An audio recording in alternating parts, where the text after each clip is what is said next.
Hello, happy Sunday. Dr. Val here, back for another, women's sleep health and whole living topic about melatonin. So, the topic of this video is everything you need to know about melatonin.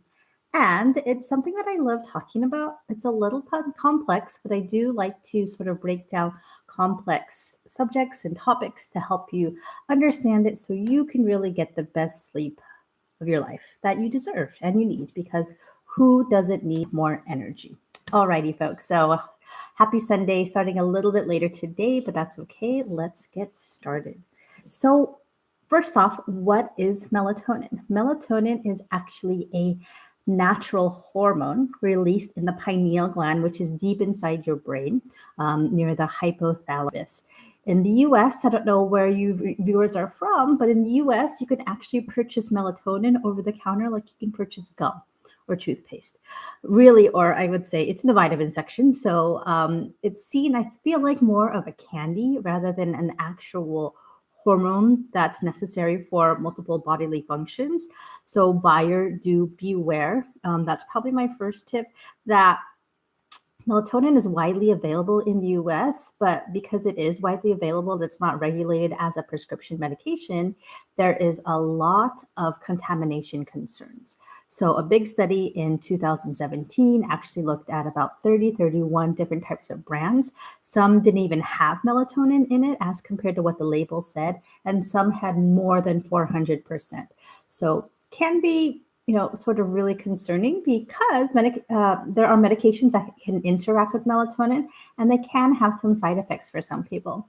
A newer study took a look at melatonin gummies, and gummies are sort of what's promoted for kids, and they actually had CBD in it. And then also the same variations, the same quality concerns with, does this really have melatonin in it? How much melatonin does it have? So I always like to ask someone who comes and talks to me in my clinic, one of my patients, who are on melatonin. Honestly, a lot of people don't notice a benefit from melatonin. That's probably why they're in my clinic, because I help people with pretty severe, challenging issues with their sleep and insomnia. And melatonin may not be the right fit for them. But, I sort of try to get down to why you're taking the melatonin. Because I'd say most run-of-the-mill, most general people just don't, in fact, need it. What are the indications for melatonin? So from a sleep medicine standpoint, where I would use melatonin are for a couple things, right? So going back to what melatonin is, it's that natural hormone that's released deep inside your brain in response to darkness. And so it's part of our circadian rhythm, which is light, darkness, and melatonin. So if we start from light, light is a signal to our brain to tell us it's time to be awake, it's time to be alert, get the day going, have our energy levels up. And melatonin actually goes away when it's light. So when it starts to get dark, that's the signal for melatonin to start being released. So someone who's going to take melatonin for one of the specific indications that I talk about, typically an hour or 2 hours before their desired bedtime is when it should be taken. And then when it's dark, right, we're having melatonin secreted. And a lot of people think of melatonin as a sleeping pill, as something that can make them feel drowsy. Honestly, sometimes it is mixed with things like magnesium hops, passion flower, chamomile, L-theanine, and those things are actually more sleep promoting. But melatonin actually helps with our stages of sleep. I like to think of it as something, once we actually fall asleep, it can help us stay asleep. We have 4 stages of sleep, and it helps regulate those stages. It can also help maybe lower our body temperature a little bit, which is really important because when we sleep, our body temperature goes down. And also has some anti-cancer, anti-inflammatory properties we can talk about a little bit later as well. So what are the indications? What are the conditions where a medical sleep doctor will actually prescribe melatonin? So circadian rhythm issues.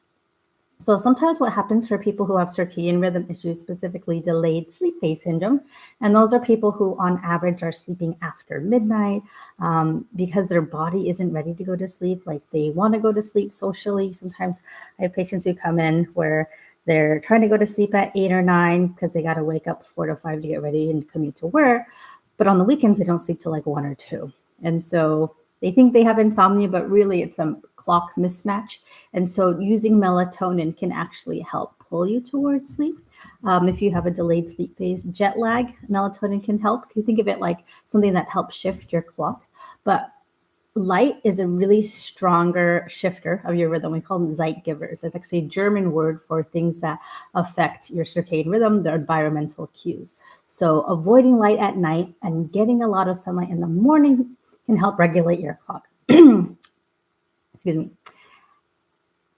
Another medical condition that we use melatonin for is actually something called REM behavior disorder. And typically, this is something that we see in elderly people who act out their dreams. So, typically during REM, we have our most vivid dreams. And because of that, our body should be paralyzed so we don't hurt ourselves or our bed partner. Some people don't have that paralyzation, are not paralyzed, and they can act things out. I don't know the exact mechanism why melatonin helps, but it certainly can, and it's really interesting because the other options that treat this medication, that treat this condition, like the benzodiazepines or sometimes the anti-Parkinson medication, can have a lot of side effects. Not that melatonin doesn't have a lot of side effects, but it certainly can. There have also been studies in kids with ADD or autism spectrum disorder who can benefit from melatonin. These kids may have issues with their circadian rhythms, with their circadian clocks. So melatonin may be beneficial in that population. In menopause, it's really interesting. I like to talk a lot about menopause and women's sleep health, is that if you are a woman who's going through perimenopause and menopause and has a hard time sleeping, 3 milligrams of melatonin for 3 months has been shown to improve sleep quality. However, if you don't have, sort of sleep issues, melatonin doesn't really help improve the symptoms of menopause, like hot flashes. But some of the reports show it actually can improve anxiety, which makes sense, right? Because if you're not sleeping well, and it can affect your mood. And so if you get better sleep, your anxiety levels can also be improved. What else? So I would say those are some of the big categories. So circadian rhythm issues, jet lag, perimenopause, REM behavior disorder, but perimenopause if you have insomnia. Typically, if you have insomnia, the American Academy of Sleep Medicine doesn't recommend melatonin as a treatment for that.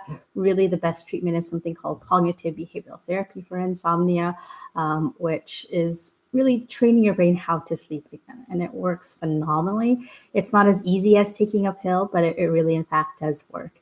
And I want to talk about things beyond sleep that can help with that melatonin can be beneficial for. And I'm actually going to look these up because there's a longer list and I didn't know some of these things. Cancer suppression, I did know about this because I did do the online training through the University of Arizona Integrative Medicine program. And I learned through them that actually women who have breast cancer, if they take a melatonin supplement, it can reduce their risk of having a secondary event. So that was pretty amazing. So it can actually suppress some tumor genes such as P53. It's pretty neat. Also, melatonin may help with bone deposition, so that there are specific melatonin receptors found on the cells inside of your bone, suggesting that it can help improve your bone function, which is really, really cool. Metabolic disorder. This is something I think there's more research coming about because we're, not the fittest nation. There's a lot of obesity, overweight. And so how does melatonin affect that? There's antioxidant effects, anti-inflammatory effects. So it can affect maybe your metabolism. I'll see if I can find some articles specifically about melatonin metabolism, but that's sort of something really interesting. Cardiovascular disease. I have seen this. There was a patient I was working with who was on a melatonin. I talked about how, well, some brands aren't as good as others. So she went and actually got a higher quality brand of melatonin. And what did she find? That her blood pressure actually dropped. So hypotension, low blood pressure has been seen with melatonin. So it's not without side effects. So, please be careful. If you're going to take it, always talk to a healthcare professional, talk to your doctor if melatonin is a right fit for you. GI conditions, so antioxidant effects, anti-inflammatory effects, neurodegenerative disorders, so activation of mitochondrial cell survival. Really, really interesting. I don't know specifically about this, but this information I can link to below. It's from the NIH, National Institutes of Health. Mental disorders, anxiolytics. So this is what I was talking about in menopausal women. And it looks like in Europe, it has been approved to treat depression. So really, really cool. Depression, anxiety are things that are skyrocketing for many reasons. And if we can have really good treatment options, it's really helpful. Pain syndrome. So this is something that was new that I didn't know about.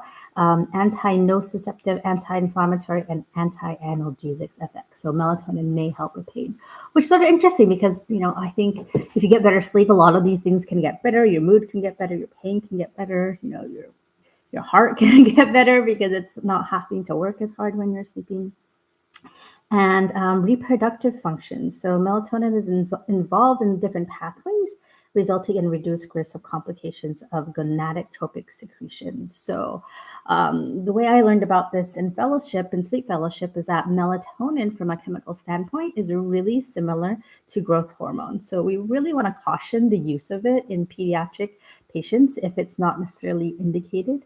But yeah, I think there's certainly more to come out about melatonin and reproduction function.